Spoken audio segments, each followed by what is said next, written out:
Pour ceux qui ont écouté l'épisode 6, vous vous souvenez que j'ai mentionné que l'automobile amenait la modernité dans les Laurentides. Vraiment? Oui. Mais c'est beaucoup plus complexe d'embarquer dans la modernité que dans le train. Bon, je vous entends dire que le train c'est pas moderne, je le sais.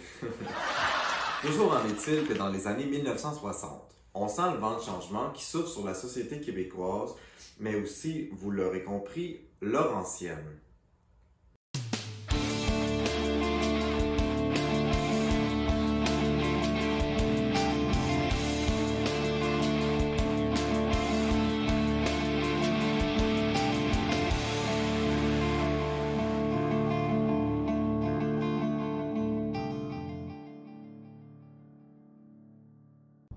Bonjour, je suis présentement en direct de Labelle dans les Laurentides, jadis Chute aux Iroquois. On a décidé de changer le nom pour Labelle suite à la mort du curé en 1894. Pour découvrir davantage de fun facts sur l'histoire des Laurentides, je vous recommande d'aller visionner les autres vidéos parues précédemment sur ma chaîne.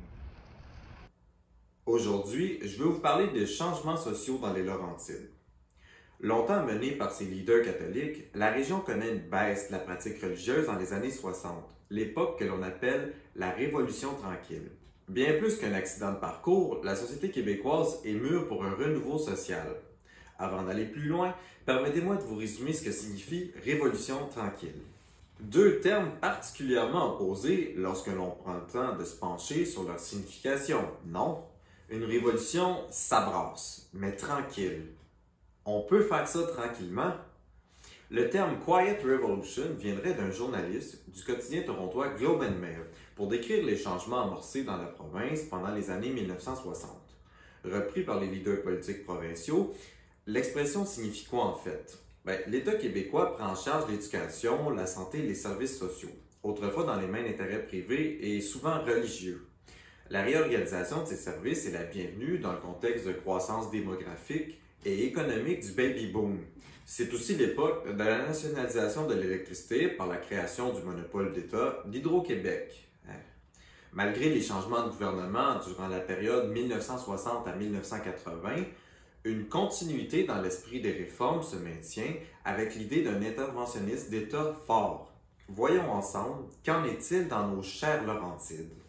Dans un contexte d'après-guerre où l'économie roule à plein régime, la pratique religieuse commence un lent déclin dans les Laurentides comme partout dans la province. Ça peut paraître surprenant dans une région qui doit quand même énormément à de nombreux curés colonisateurs. L'Église catholique s'est toujours beaucoup impliquée dans le développement des affaires de la société laurentienne. Encore dans les années 1930 et 1940, la figure du curé est emblématique dans les communautés. Qu'on pense à un Jean-Baptiste Bazinet, à Sainte-Agathe-des-Monts, connu pour son omniprésence dans les affaires sociales et économiques de la petite capitale touristique des Hautes-Laurentides. Les ligues d'action catholique et les mouvements jeunesse dirigés par des religieux sont hautement populaires dans les décennies 1930-1940. Autre aspect d'une expansion religieuse, un des rêves du curé Labelle sera réalisé 60 ans après sa mort. Saint-Jérôme sera un diocèse en 1951. La rivière des Mille-Îles à Valmorin, ce nouveau territoire diocésain est découpé de l'ancien diocèse de Montréal. Une création pour le moins tardive, alors que la société québécoise a moins le goût de la foi qu'autrefois. Le nouvel évêque de Saint-Jérôme multiplie les initiatives pour attirer les fidèles. Un signe clair, selon l'historien Serge Lorrain, que l'Église comprend que la désaffection est commencée. Le diocèse commande une grande enquête menée par nul autre que le célèbre sociologue Fernand Dumont. Et le constat est un sérieux déclin de la pratique religieuse dans les années 1950. En réaction, 4 congrès eucharistiques ont lieu dans des villes industrielles des Basses-Laurentides en vue de dresser un tableau du vécu des citoyens et de leur proposer des services sociaux, signe que la religion souhaite ardemment conserver son statut important dans la vie des Laurentiens. Mais les effectifs religieux viennent à manquer. Un recul des prêtrises est observé et les adhésions aux cercles bénévoles du côté des fidèles sont en déclin, elles aussi. Le phénomène s'observe aussi dans le diocèse de Mont-Laurier, dont le territoire couvre une bonne partie des Hautes-Laurentides. Nuance toutefois sur le moment où surviennent les changements. Les Hautes-Laurentides voient les premiers signes du recul de la place de la religion vers la fin des années 1950. Les jeunesses étudiantes catholiques et les cadets du Sacré-Cœur ne parviennent plus à recruter autant que par le passé à Mont-Laurier. Les organisations bénévoles pour adultes n'attirent pas davantage. Certains curés vont rester influents dans la décennie 1950 dans ce diocèse. On pense aux curés Fauteux et Villeneuve de la municipalité de La Belle. Ils fondent des sociétés de tempérance dans les décennies 50 et 60, alors que ce genre de croisade s'observait généralement plutôt au 20e siècle dans les Laurentides. Ils entreprennent aussi de rénover l'église du village pour lui permettre d'accueillir plus d'activités paroissiales. Au sud de la région, dans les Basses-Laurentides, peu de nouvelles paroisses se créent dans les années 50. Quelques églises modernes se verront construites comme à La Fontaine et à Saint-Antoine, dans Saint-Jérôme, et à Lesage, dans ce qui est aujourd'hui Prévost, parce que ce sont des zones qui se peuplent davantage vu la proximité de la région métropolitaine de Montréal. Malgré ces nouvelles églises, les Laurentiens sont de moins en moins nombreux à les fréquenter le jour du Seigneur. Dans le cas d'une paroisse comme Sainte-Agathe, on constate que la pratique dominicale a baissé à 57% en 1973 par rapport à ce qu'elle était auparavant. Comme quoi, la belle cathédrale ne suffit plus pour attirer les fidèles le dimanche. Quoi qu'il en soit, l'Église catholique, longtemps porteuse des institutions sociales et d'enseignement, voit son rôle repris par l'État québécois dans les années 60. Santé, éducation et services sociaux sont l'affaire des laïcs de la fonction publique, avec l'arrivée du gouvernement libéral de Jean Lesage au pouvoir en juin 1960. Si l'air pur des hautes montagnes de la région a longtemps été considéré comme un remède aux maladies pulmonaires comme la tuberculose, ce n'est pas une recette miracle contre les autres maux qui peuvent affliger les Laurentiens. Aujourd'hui comme hier, la région accuse un retard en comparaison avec le reste du Québec. Longtemps, l'isolement des colons du Nord était une source d'angoisse lorsque des accouchements, des blessures, des maladies surviennent. Les médecins de campagne avaient un grand territoire sous leur responsabilité. Chaque village d'importance avait le sien. Réputé pour son air pur, connu des Montréalais pour sa villégiature, Sainte-Agathe-des-Monts était bien en vue, avec plusieurs sanatariums construits sur son territoire au début du 20e siècle. Rapidement, le village s'est fait une réputation d'être la capitale de la santé des Hautes-Laurentides, avec plus de 7 médecins, une hospice tenue par les Sœurs Grises et quelques sanatoriums pour traiter les tuberculeux vers 1914. Longtemps gérés par les communautés religieuses, les établissements de santé sont peu nombreux dans les Laurentides et sont souvent de petite taille. À Mont-Laurier, l'hospice Sainte-Anne est construit en 1929. Il ne compte que 8 lits dans les années 1930. À La Chute, les Sœurs de la Providence tiennent un établissement de 12 lits à la même époque. Dans les années 1950, on commence à construire de grands hôpitaux. L'Hôtel-Dieu de Saint-Jérôme est inauguré justement en 1950 avec la mission de desservir les Laurentides en matière de soins de santé. À l'Annonciation, aujourd'hui Rivière-Rouge, qui se situe entre La Belle et Mont-Laurier, on ouvre un centre hospitalier dans les Laurentides en 1957. Par la suite, on améliore les hôpitaux existants, comme l'important hôpital de Sainte-Agathe-des-Monts, rénové entre 1971 et 1975, encore vital aujourd'hui pour l'ensemble du cœur des Laurentides. Les centres locaux de services communautaires, CLSC, et les centres de soins et de services sociaux, créés sous le gouvernement libéral de Robert Bourassa de 1970 à 1976, apparaîtront dans les localités d'importance laurentienne. Mais malgré ces nombreuses améliorations apportées au réseau de santé de Laurentien, les lacunes d'hier perdurent jusqu'à aujourd'hui encore. Effectivement, la région administrative des Laurentides connaît un important déficit de médecins de famille par habitant. Un problème d'autant plus prenant que la population est généralement plus âgée que dans le reste de la province. Malgré les CLSC, les hôpitaux régionaux, ainsi que les grands établissements comme à La Chute, Saint-Eustache et Saint-Jérôme, il y a un manque de lits pour les Laurentiennes et les Laurentiens. Et la récente épidémie de COVID-19 n'a que faire de nous rappeler. Permettez-moi de vous parler d'un autre aspect de la vie laurentienne qui va connaître de grands changements, l'éducation. Prenez place dans ma classe, je vous prie. Un bref rappel de la situation en matière d'éducation dans les Laurentides s'impose. La population rurale et villageoise fréquente les écoles de rang et de village plus ou moins assidûment. Ces écoles sont tenues par des institutrices sous-payées pour l'ampleur des tâches qui leur est demandée. Elles doivent enseigner un groupe d'élèves de tous les âges, veiller à l'entretien et à chauffer la classe, faire preuve d'une bonne moralité, ne pas se marier et j'en passe.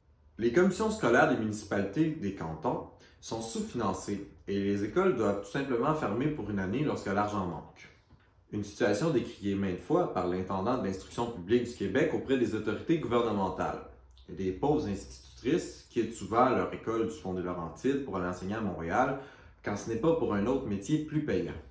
Quelques écoles spécialisées existent dans la région avant la création du ministère de l'Éducation en 1964.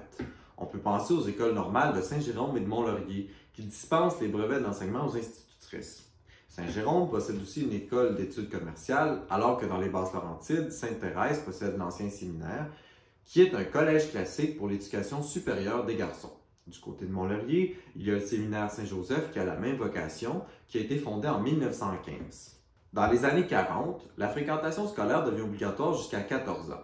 Il faut comprendre qu'avant cela, peu de jeunes poursuivent leurs études au-delà d'une 7e année scolaire, l'équivalent d'un secondaire 1 aujourd'hui. Vous comprendrez que la demande étant peu forte, il n'y aura pas beaucoup d'offres scolaires au niveau secondaire. L'obligation de la fréquentation scolaire va exercer une sérieuse pression sur le réseau d'éducation sous-financé des Laurentides. Dans les années 1950, les écoles vont se remplir rapidement sous l'effet cumulé du baby-boom et de la fréquentation obligatoire. Le gouvernement unioniste de Maurice Duplessis ne fera pas beaucoup pour améliorer la situation, à part financer la construction de quelques écoles modernes qui remplacent les écoles de rang. Si bien que les communautés religieuses, en charge de l'éducation, comprennent bien qu'elles ne suffiront plus à offrir les services scolaires nécessaires à tous ces jeunes Laurentiens. Le projet de loi 60 du gouvernement libéral de Jean Lesage table sur une refonte complète de l'éducation au Québec. Déposé en 1964, ce projet repense l'éducation de la maternelle aux études supérieures. L'éducation est désormais l'affaire des laïcs. Les commissions scolaires régionales voient le jour partout dans les Laurentides. En plus de la construction de nombreuses écoles primaires, on standardise l'enseignement secondaire avec la création des polyvalentes. Pensons à l'école Augustin-Norbert-Morin à Sainte-Adèle, à la polyvalente Curie-Mercure de Saint-Jovite et à la polyvalente des Monts à Sainte-Agathe. Mais une véritable révolution survient avec la création des cégeps en 1967. Saint-Jérôme verra son ancienne école normale transformée en cégep en 1970. Sainte-Thérèse verra l'ancien séminaire devenir le cégep Lionel Groulx. Derrière moi se trouve le centre collégial du Mont-Tremblant, qui est une succursale du cégep de Saint-Jérôme. Parce que, en vue d'élargir l'accès aux études supérieures dans les Hautes-Laurentides, eh bien, le cégep de Saint-Jérôme ouvrira en 1983 une succursale à Mont-Laurier et évidemment, plus récemment ici à Tremblant, dans le quartier Saint-Jovite, une autre succursale. Présentement, on procède à l'agrandissement du centre collégial de Tremblant, tellement celui-ci est populaire. L'université débarque dans les Laurentides et c'est une fois de plus Saint-Jérôme qui rafle cet honneur. Hydro-Québec, société d'État créée en 1944 pour briser le monopole de la compagnie privée Montreal Light Heat and Power, sera le seul organisme à distribuer de l'électricité au Québec après 1963. Une autre réalisation du gouvernement de Jean Lesage, mais plus particulièrement de son fringant ministre des Ressources naturelles, le seul et unique René Lévesque. Les Laurentides étaient desservis par de nombreuses petites centrales hydroélectriques privées et parfois de propriété municipale. C'est un des seuls lieux de la province où il n'y a pas de monopole par une seule compagnie privée, bien que la Gatineau Power offre son électricité à beaucoup de foyers laurentiens et rachète de nombreuses usines de village. Aux côtés de petites et grandes entreprises privées, il y a même des coopératives, comme c'est le cas de la municipalité de Lac-Supérieur. L'arrivée de l'hydro en 1963 met fin à la grande noirceur des campagnes et des contrées lointaines laurentiennes, alors que l'électricité ne sera plus l'affaire des hameaux et des petits centres urbains. Mais comme chaque municipalité a son histoire propre à ce sujet, je ne vous parlerai pas davantage ici de la production d'électricité d'avant les années 1960. L'important, c'est de se remémorer qu'Hydro-Québec va standardiser la production et la distribution d'électricité dans le territoire des Laurentides, tassant petites et grandes entreprises privées et municipales. Face à la modernisation de ses routes et de son tourisme, la société laurentienne devait entrer dans la Révolution tranquille comme le reste du Québec. Mûrs pour une laïcisation de ses soins de santé et de son éducation, les habitants délaissent progressivement l'Église catholique, longtemps si présente dans leur vie. La santé, bien qu'organisée par l'État québécois, reste le parent pauvre des services à la population des Laurentides encore aujourd'hui. L'éducation s'est vue nettement améliorée par la loi 60 du gouvernement de Jean Lesage en 1964, alors que l'éducation primaire, secondaire et post-secondaire est désormais offerte à pratiquement l'ensemble des jeunes Laurentiens. À l'aube du 21e siècle, les Laurentides, désignés en région administrative en 1985, grandiront sous le signe de la villégiature. C'est d'ailleurs ce que je vous réserve dans le prochain épisode, le dernier d'une série chronologique. Merci d'avoir été parmi nous. N'hésitez pas à m'encourager en parlant de mon travail et en le partageant. Mon nom est Philippe Aubry, à l'Histoire d'un Art, et je vous dis à bientôt.